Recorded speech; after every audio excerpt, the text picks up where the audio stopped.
Hai semuanya, gimana kabar kalian? Semoga selalu dalam keadaan baik. Jadi welcome back di segmen analisa kripto. Di video kali ini kita akan jawab lagi pertanyaan dari Anan Datama. Ini bahas Velo. Oke, kita akan coba untuk ulas lagi untuk Velo seperti apa. Hari ini Velo ada di kisaran harga Rp101, turun sekitar 4%. Velo ini adalah solusi pembayaran di Web3 ya teman-teman. Ya kita nggak akan terlalu banyak bahas lagi. Kita udah pernah bahas di beberapa video terakhir soal Velo. Untuk supply maksimumnya Velo ini cukup banyak, yaitu sekitaran 30 miliar token. Dan juga untuk yang beredar sekarang baru baru sekitar 5 miliaran ya. Jadi masih ada beberapa lagi yang masih bisa dibikin. Which is artinya masih bisa banjir lagi ke market. Kalau kita lihat dari pasarnya, Velo ini belum listing di exchange besar. Ya, dia paling di OKX ini cukup besar, KuCoin, Bittrex. Tapi untuk di Binance ataupun di Coinbase itu masih belum, teman-teman. Dia juga bisa diperdagangkan di Get.io dan Indodax. Terus kalau kita lihat untuk yang terbaru mereka mau bikin apa, mereka udah posting sih di Twitter ya. Ini 12 jam yang lalu, Velo akan melakukan update, small update untuk April roadmap. Yang pertama yaitu Velo Finance. Aku cek ini Velo Finance apa? Reward, teman-teman. Jadi akan ada reward yang bisa teman-teman menangkan. Mungkin ini seperti DeFi ya, produk DeFi daripada Velo sendiri. Jadi teman-teman bisa staking, bisa liquidity pool mungkin, di mana teman-teman bisa meningkatkan jumlah kepemilikan Velo kalian dengan cara staking. Ini yang bakalan muncul. Terus juga akan ada Warp Cross Chain. Ini akan launch untuk SLM, Binance Smart Chain dan juga Ethereum. Terus juga akan ada Universe Open Beta di tanggal 17 April. Mereka akan ada event tanggal tersebut. Kemudian juga ada launch campaign. Terus juga akan ada Orbit P2P payment untuk di Orbit. Jadi itu sih beberapa yang akan mereka kerjakan. So far ya masih akan tetap jalan untuk projectnya. Teman-teman tidak perlu terlalu khawatir. Kalau dari segi price action, sementara Velo ya terakhir kita udah pernah bahas Velo bikin double top, dan sekarang so far udah terjadi ya.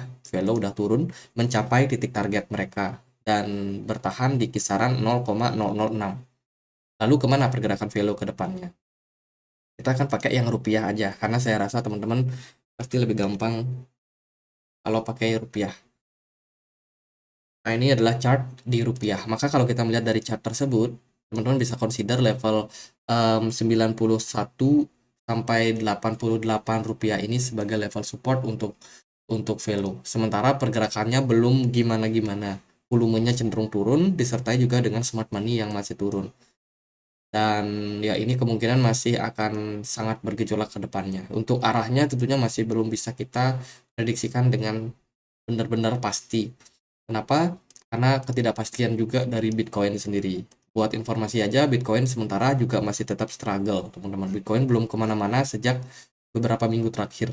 Jadi dengan posisi seperti ini sebenarnya ya cukup merugikan juga ya untuk altcoin, di mana banyak orang yang fokus ke Bitcoin, sehingga BTC dominance-nya cenderung naik, altcoin-nya semuanya ditinggal. Dan ya kebanyakan altcoin sementara lagi dalam tahap koreksi. Jika kita lihat dari pergerakan Velo, sementara ini Velo masih belum dalam tren bullish. Dia kemarin sempat ngetes MA200 tapi nggak begitu lama Velo turun lagi. Ini kan menandakan bahwa sebenarnya buyers masih belum kuat untuk di perdagangan Velo ini.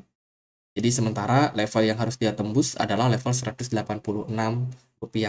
Kalau dia berhasil tembus level tersebut, maka tren bullish udah masuk, teman-teman. Mungkin kedepannya pergerakan Velo bakalan kembali menguat. Tapi dalam posisi ini sementara masih belum. Oke, jadi apa yang kita bisa lihat dari posisi sekarang? Kalau menurut saya sih yang paling penting untuk posisi sekarang untuk Velo adalah tetap bertahan di level support kisaran 87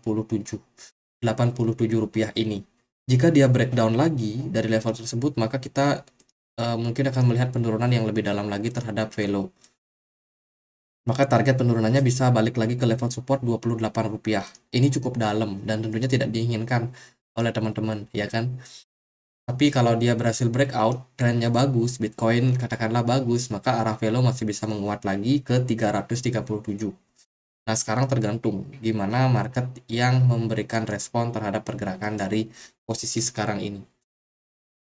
Jadi itu beberapa level yang bisa teman-teman perhatikan. Kalau dari segi fundamental, Velo masih tetap aktif, mereka masih tetap bikin projectnya sebaik mungkin, dan tinggal menunggu adopsi aja ke depannya seperti apa. Jadi gitu aja buat Velo, tidak ada yang terlalu wow sementara ya. Dan ya semoga bisa bermanfaat. Akhir kata saya Andre, makasih.